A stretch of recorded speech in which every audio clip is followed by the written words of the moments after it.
na mga kalapatids, update tayo. Ayan. So, ngayong summer race, wala tayong na-breed dahil nung nakaraang release ng summer race ng ring band, hindi ako nakakuha. So, bala ko nga talaga is hindi lumaro ng summer race. So, ang lalaroan ko nga lang sana is India race at saka South race. So, nakakainip nga lang mga kalapatids na gano'n ang sistema. So, dalawang season yung lalaruan mo. So, malayo-layo na rin yung training nila. Nasa ano na yata. Gawing game ba na yata. Tapos talugtog yung club namin. Ay, yung isang club namin South pa din. So, ito mga pang NDR to mga kalapatids Yan, halos base na rin mga kalapatids. Baka mangyari mga kalapatids humugot ako dito. Kahit tatlo. Ito pa isa. So, nawalan nga tayo ng isa sa low fly. Ang tagal nilang nawala nung nakaraang nagpalipad ako. Kala ko nga malalagas silang lahat dahil lahat sila 3 oras na hindi pa bumabalik. Tapos lumipas pa yung ilang oras, umabot na ng hapon, pa isa-isa yung balik. So kala ko talaga mauubos. So hindi ko alam kung ano yung nangyari. May nakasabay ba na madaming ibon na isang grupo, kaya hindi sila nakabaklas, napalayo. So, isa yun sa suspecha ko.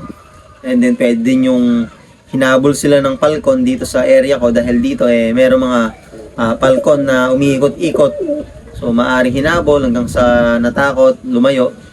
So, yung mga suspecha natin mga kalabits. And then, isa pa yung baka napababa at nahuli yung ibon. Isa. Blue bar. So, ang gusto ko mangyari mga kalapatids nga sana huhugot dito sa mga pang NDR ng panglaro sa summer race.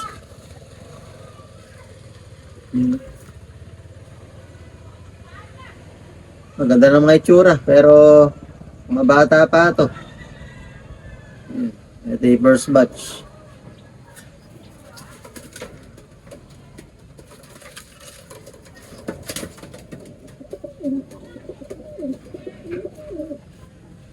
Yung buntot, nagtutubo pa lang. Ganda na itsura. Ano kaya ipapakita o ilalaro natin? Matagal pa kasi yung laro na ito. NDR race pa. O winter race kung tawagin. Yung tag-ulan yun mga kalapatids, kaya tinatawag na winter race dito sa Pilipinas. So sabi ng iba, yung mga tag-ibang bansa, wala namang winter dyan, Bala kong humugot ng 3. Tingnan natin mga kalapatids. Habol tayo sa training. Gaganda na may katawan mga kalapatids. Subok lang ng subok mga kalapatids. Nabigo nga tayo sa mga nakaraang karera. So hindi yun. Hindi hadlang yun o hindi yun yung huling karera. Maraming karera pa mga kalapatids, kaya dire-diretso lang tayo. So sabi nga hindi araw-araw champion o panalo, hindi araw-araw talo. Basta nag-enjoy tayo sa ating ginagawa, diretso lang tayo mga kalapatids. Ang ganda ng mga ilong nila pulbos na pulbos, puting-puti kumbaga. Ayan. Sa ngayon ang sistema ko dito sa kanila mga kalapatids puro natural. Plain water, plain patoka, breeder mix. So, ganun ginagawa ko mga kalapatids. Wala pa tayong binibigay sa kanila.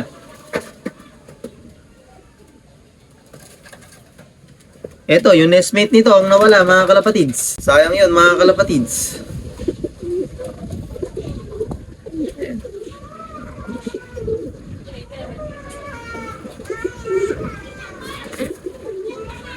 Hindi ko alam kung ano nangyari doon sa isa.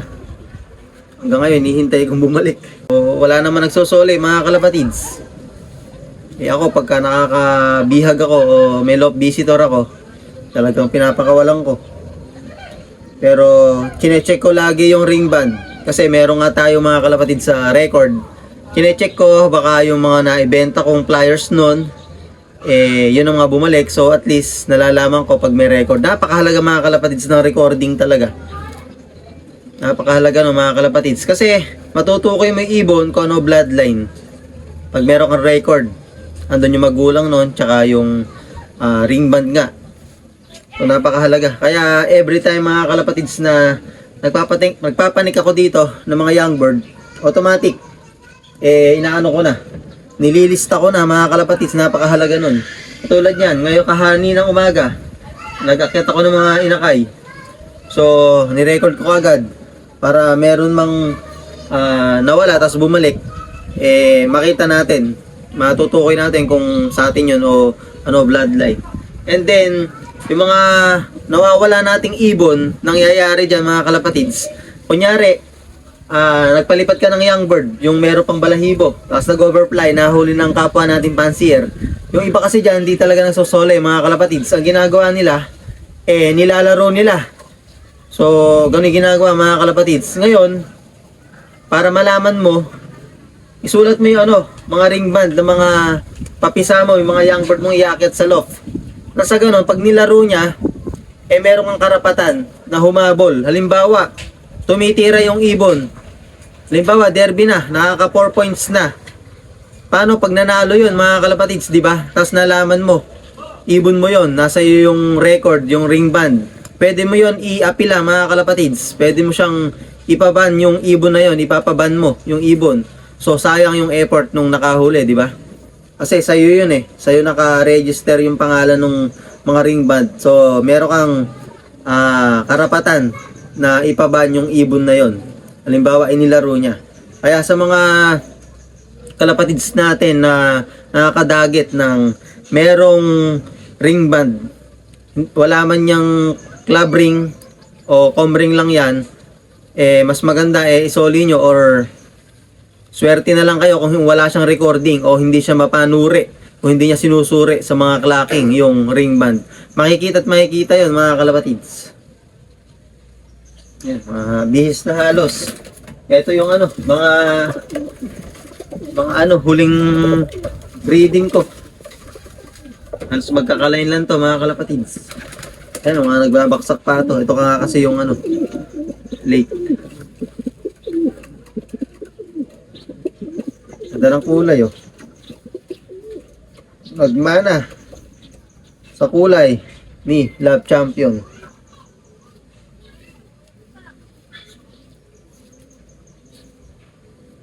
Dungis pa. Kumbaga, hindi pa kukumpleto yung balahibo. So, tingnan natin mga kalapatids yung mga young bird ko doon sa kabila. So, nag-akyat nga ako kanina mga kalapatids.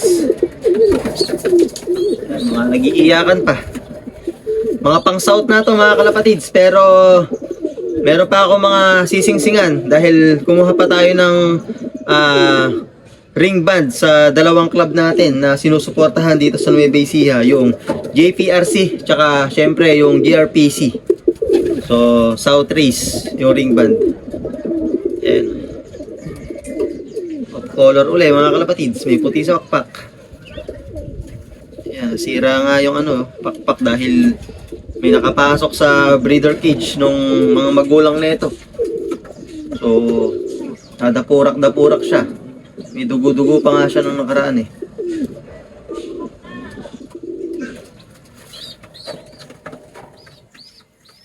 Ang gaganang kumain ng mga to.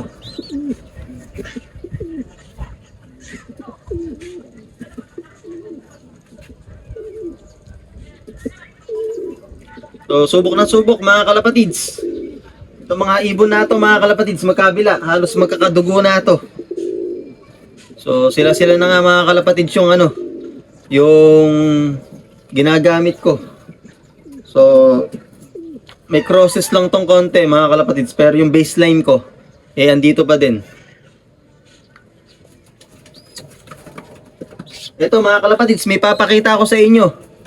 So ito, line breed to mga kalapatids. Ewan ko kung bakit ganito. Siya, pungkol, yung mga daliri niya sa paa. Ayun hindi halos maka diretso ng tapak. Pero hindi naman gagamitin yung paa sa paglipad. So pakpak yung gagamitin. Kaya sabi ko, kahit na medyo pungkol yung niya, yung daliri niya, ilalaro ko pa din. Dahil pakpak nga ang ginagamit sa panglipad.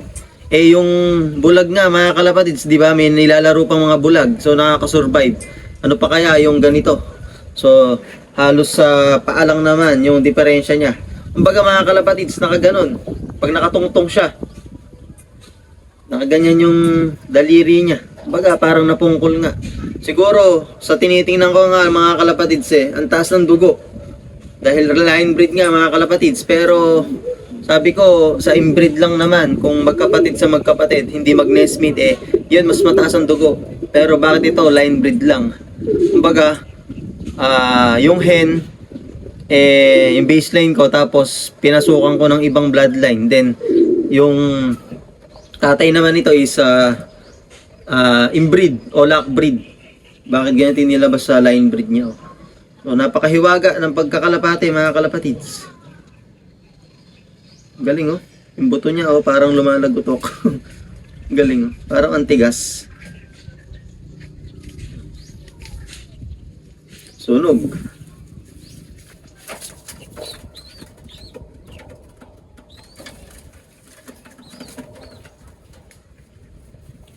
Blue bar, mga black check, blue bar na sunog, blue bar white flight, black check white flight, ganyan yung mga nilalabas sa atin ng mga baseline ko mga kalapatids.